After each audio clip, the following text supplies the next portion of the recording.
Next question over here. Hi, yes. My name is Patrick. I'm a student at Centennial College. My question is, in Islam it says, Jesus Christ, peace be upon him, is not the Son of God. When we are all children of Allah and born of mother and father, for he is only born of a mother, why is he not the Son of God?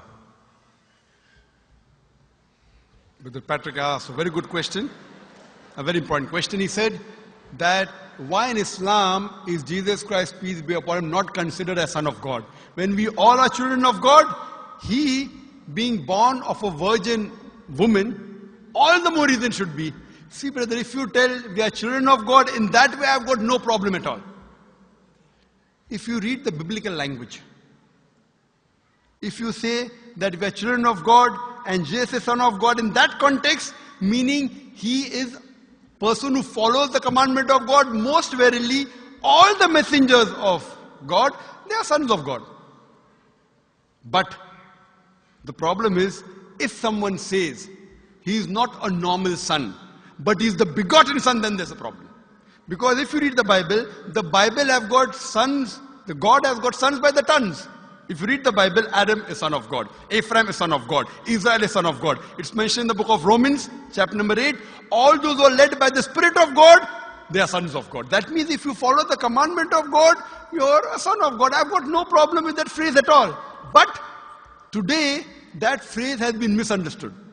For example, if a young son asks me a question, I said, Beta, son, it's a very good question. He won't mind because I'm elderly, But if I say that begotten son, that means I'm insinuating him. Maybe he'll punch me. Fine. So what do you realize? That using the phrase son of God, in the context that we are children of God, we have no problem. So in that context, all the human beings who follow the commandments of God can be called children of God. No problem. But what the Christian says, that no, Jesus Christ, peace, but it's not a normal son. And he quotes Gospel of John, chapter number 3, verse number 16. For God so loved the world that he gave his only begotten son. Whosoever believeth in him shall not die but have everlasting life. Correct, brother? So do you believe Jesus is the begotten son of God? I do. You believe, fine. Now this verse which I quoted, Gospel of John, chapter number 3, verse number 16, it's from King James Version. For God so loved the world that he gave his only begotten son. Whosoever believeth in him shall not die but have everlasting life. Now when you read the Revised Standard Version of the Bible, revised by Thaidu scholars, Christian scholars of the highest eminence, backed by 50 different cooperating Christian denominations, they say that this word begotten is an interpolation, it's a fabrication, it's a concoction, it's an adulteration. Who's saying? Not Muslims, not Hindus. Thaidu Christian scholars of the highest eminence in the Revised Standard Version of the Bible, they say begotten is an interpolation. It's a fabrication, it's a concoction, and they're thrown out of the Bible. So if you say Jesus is Son of God, like Adam, like Ephraim, like Israel, I have no problem. The moment you say begotten, I want to ask you the question, what is the meaning of begotten? Brother, what is the meaning of begotten? Begetting is an animal act. It's the function of lower animals of sex. And when you say that he was born to Mother Mary, virgin, what are you insinuating? And if you say, because Jesus Christ, peace be upon him, is God or Son of God, because he was born to Mother Mary, Quran gives the reply in Surah Imran, chapter number 3, verse number 59. Inna masala Isa indallahi ka masala Adam. Khalaqa min turab. That when they say the similitude of Jesus in front of Allah is the same as Adam. They were born from dust and said, be and it was. If you say that Jesus Christ is God because he had no father and only mother, then Adam, peace be upon him, is a greater God. He had no mother and no father according to the Bible. MashaAllah, you're clapping. I like it. So if you say Jesus is God because he had no father, only mother, Adam is a greater God, peace be upon him. He had no mother, he had no father. I never referred to him as a God, but Son of God. That's right. Fine. So Adam is a bigger son of God. Right or wrong? By your definition, Adam would be a god, for he has no mother nor no father. Not my definition, not my definition. By the definition of the Christian missionaries. By my definition, he is a messenger of God.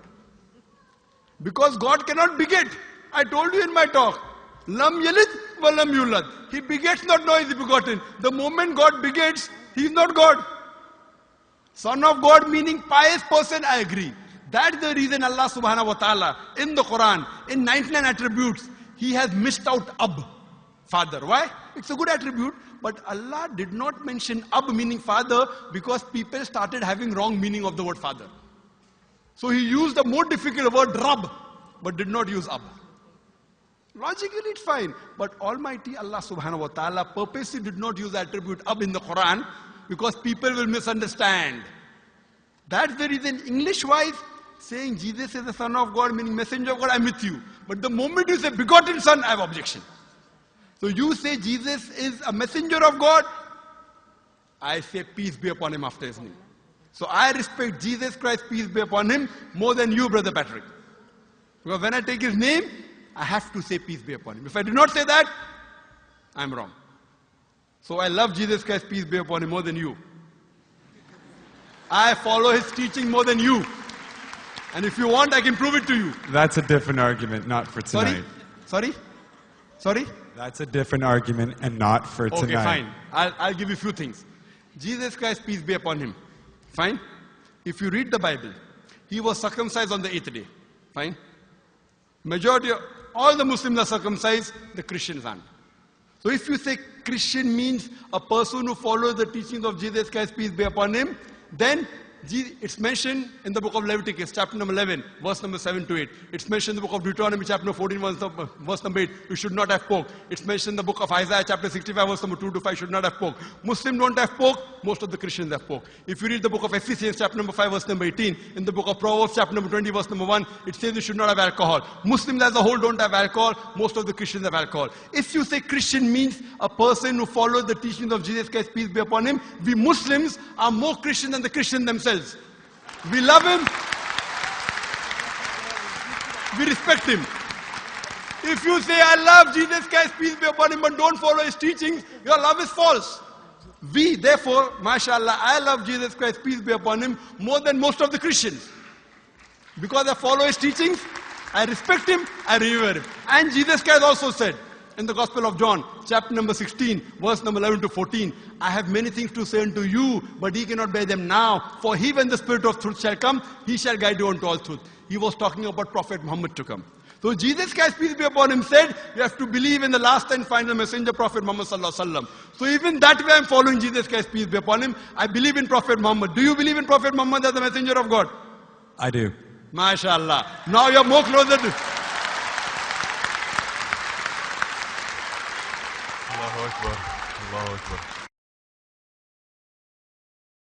Subhanahu wa ta'ala. Now he wants to say the Shahada, and then we will move on and say Ashhadu an la ilaha illallah, la ilaha illallah, wa ashhad an Muhammad Rasulullah. Rasul Allah. I'm more excited than him. Allahu Akbar. Allahu Akbar. Allahu Akbar. Allahu Akbar. Allahu Akbar. Welcome your brothers and your families. Welcome in. Show you Islam. Show you what God says.